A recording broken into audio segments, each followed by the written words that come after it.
سلااوڕێز بەڕێزان هیوادار هەمووتان باش بن. کورتە ڤیدیۆیەک لەسەر کوشتنی کەسێک بە ناوی شەوکەت حەسکو کە لەم چەند ڕۆژە پێش سێ ڕۆژ جانازەکان بە کەسوکاریاندا من دەمەوێ لەسەر ئەم بابەتە بوتان بە زاراوەی سوورانی قسە بکەم. ئەم جارە هیوادارم بتوانم ئەوەی لە مێشکمدایە بە ئێوەی بەڕێز ڕابگەینم. ئەڤاڵان شەوکەت حەسکو 19/9/2021 گیرە. گرتنەکەیشی ئەوە بوو کە مەفرەزەیەکی دژە تێڕوو سەر بە وەیسی بارزانی چوونە لای ڕەوان، چونکە شەوکەت حەسکو بەرپرسی پاسەوانەکانی ڕەوان بوو، زۆر کەسێکی نزیکی ڕەوانی برای ئەدریس بوو. لەوێ نەبوو، ئیتر پێیان وت ئەبێ بێنی و تەسلیممان بکەی. شەوکەت داوایان کردووە. ڕەوان پەیوەندی بە نێچیروان بارزانی دەکە و شەوکەت دەچیتە لای نێچیروان بارزانی. دوو شەو لای ئەو دەمێنێ. ئینجا نێچیروان بارزانی شەوکەت ڕادستی وەیسی بارزانی دەکە. هەڵبەت لە هەمان ڕۆژی کە گیرە باسمان کرد و ڤیدیۆمان بڵاو کردەوە و بابەتەکەشمان باس کرد کە بۆ گیراوە. پێش ئەوەی بێمان سەر ئەوەی کە بۆ گیراوە، دەمەوێت لەسەر شەوکەتێک تووس قسە بکەم. ئەوان چوار برانە، باوکیان هەموو ژیانی لەگەڵ ئەدریس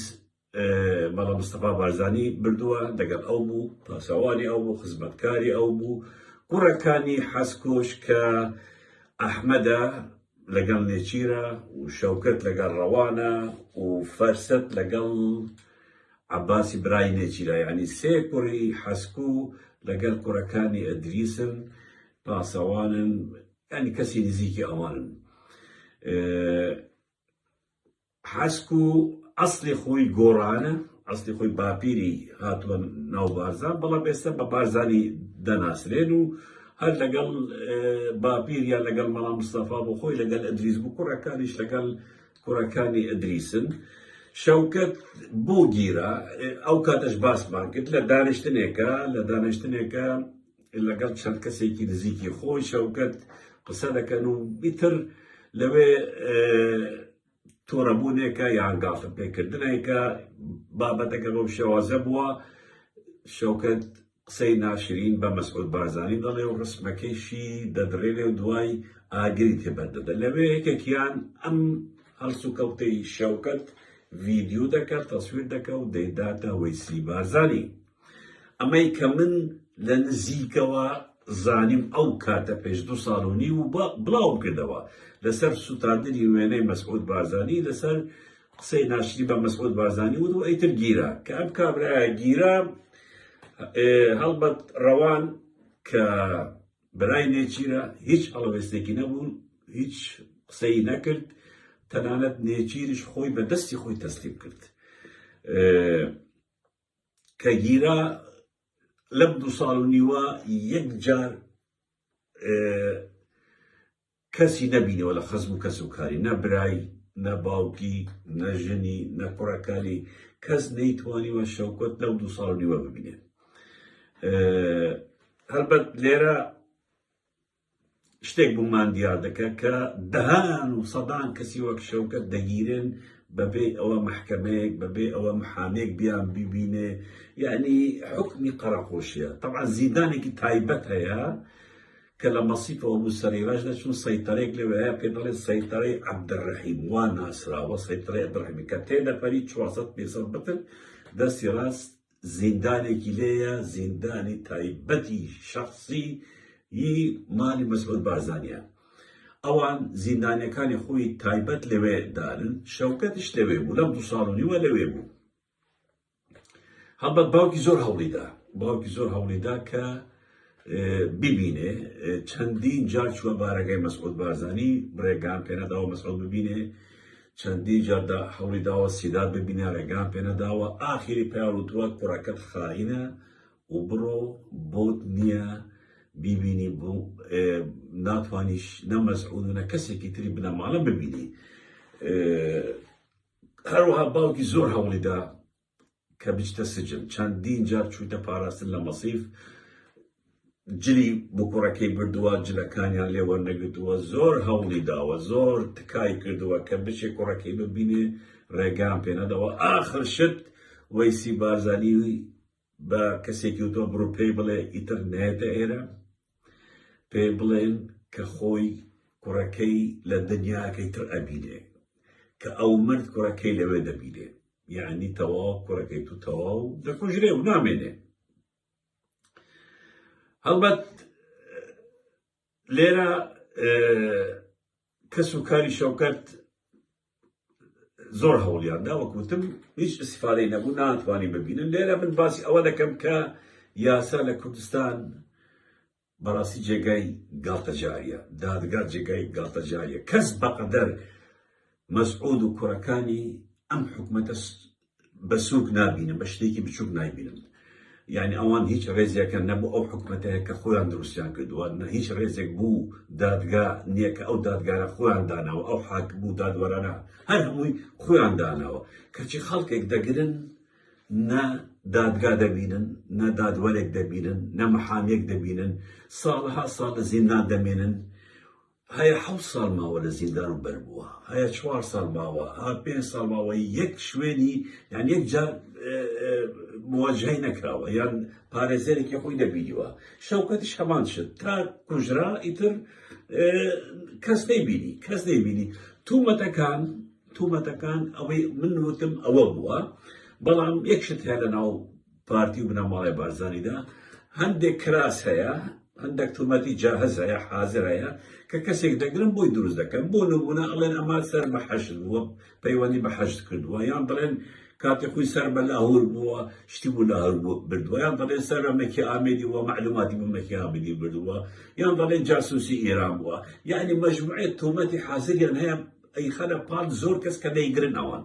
بەداخەوە ئەو شتانە نییە حازر و جاهزە و تر بە خەڵ دەڵێن من دڵنیام ئەم شەوکەتە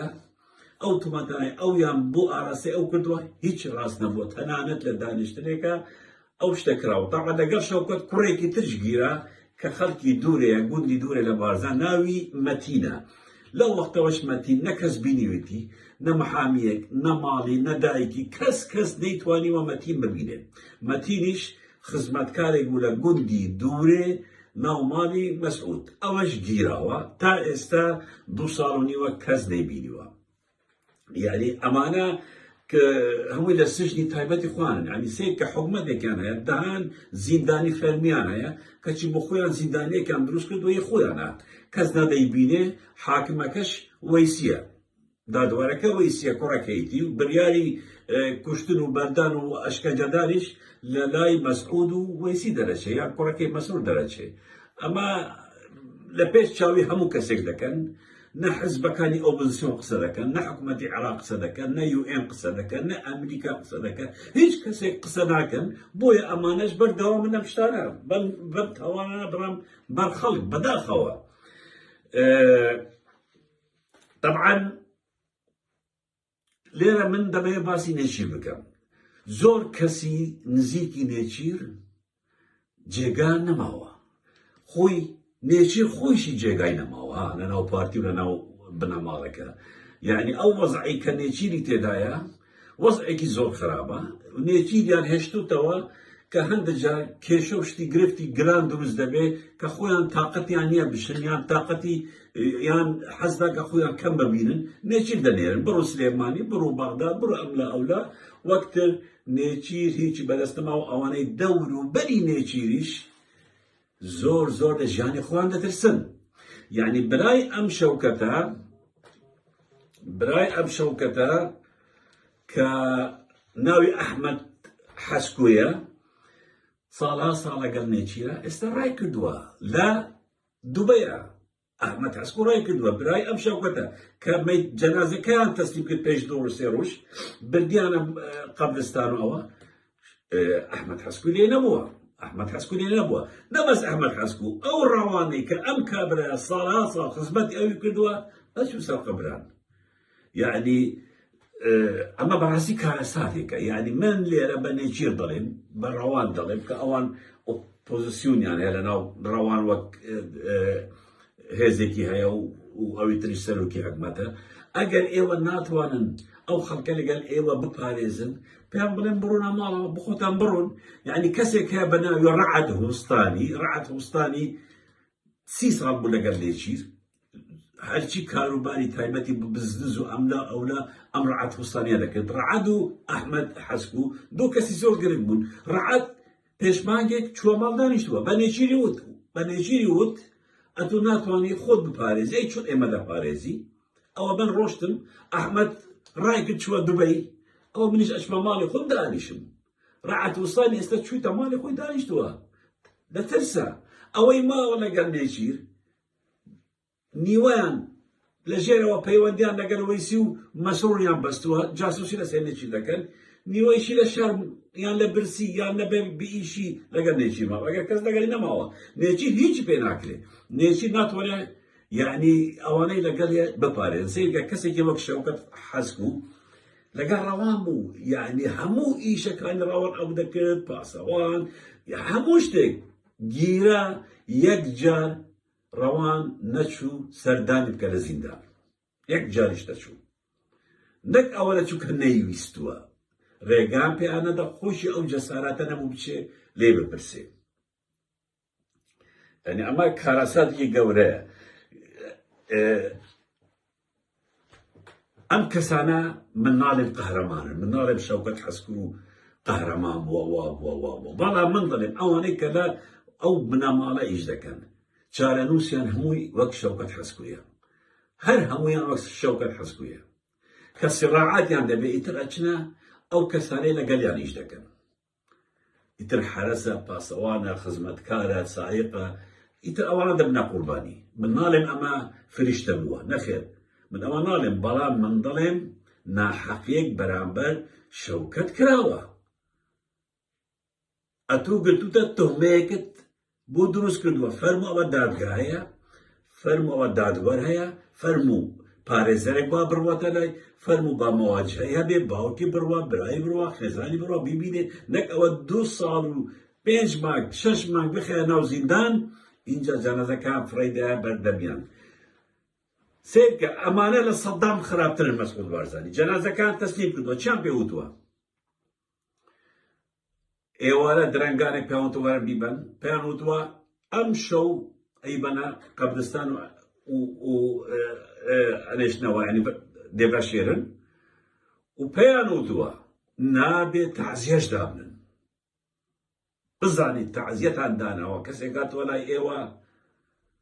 ئێوەش دەگرین و پێیان وتووە سێری بە ئەبێ ئێوە بە خەڵک بڵێن تەعزیەمان دانانەوە نامانەوێش تەعزیە دابنین ینی ئەبێ خۆتان بە خەڵک بڵێن نەک بڵێن بە ئێمەیان وتووە تەعزیە دانەنن سێرکە ئەمەیە کارەسات سەدام حوسێن وای نەکردووە خەڵکی ئەعدام کردووە خەڵک تەعزیە خۆی داناوە خەڵک بوو کوڕەکەی گریاوە قورئانی لێداوە ئەمەش قبوڵ ناکەن ئەمەش ڕێگا پێدەدراوە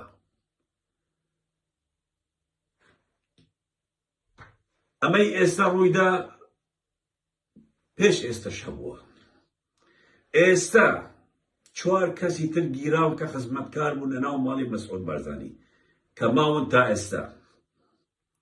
یەکێکیان ئێستا دێمە سەر ناوەکان ئەویش کوژراوە لەناو سەلاجەی خەستەخانەی مەسیب سەلاحەدینە بریندار 27 ساڵ لەناو ماڵی مەسعود ئیشی کردووە ئێستا لە زیندانە کچێک بە ناوی هوناس لە منداڵی خۆیەوە لەو ماڵی مەسعود بارزانی بوو ئیشی کردووە ئێستا لە زیندانە ژنێک بە ناوی فاتم لە منداڵی خۆیەوە ئیشی کردووە لەو ماڵی مەسعود بارزانی ئێستا لە زیندانە مەتین ئەوەی کە لەگەڵ شەوکەت گیراوە بە منداڵی خۆیەوە لە گوندی دەوری خزمەتکاری ماڵی مەسعود وە ئێستا لە زیندانە ئێستا تەڵمی یەکێک یان نازانم یان هونازە یان فاتمە کە ئەویش لە ژێر ئەشکەنجە کوژراوە جەنازەکەی لە خەستەخانەی مەسیفە سەلاحەدین شەوکەت حەسکو لە ژێر ئەشکەنجە کوژراوە شەوکەت حەسکو با براکانی با خێزانی هەموو گوێ لێ بگرن من بە ڕێگایەک پێش 2 مانگ بە ڕێگایەکی تایبەت پێش 2 مانگ خەبەرم گاندە ماڵەکەیان وتم شەوکەت حەسکویان لە زیندانەکە بردیان بوو شوێنێکی نادیارە پێش 2 مانگ بە ڕێگایەک ئاگاداری کەس و کاری شەوکەتم کردووە کە شەوکەت لە زیندانی تایبەتی مەسعود بارزانی بوو شوێنێکی نادیار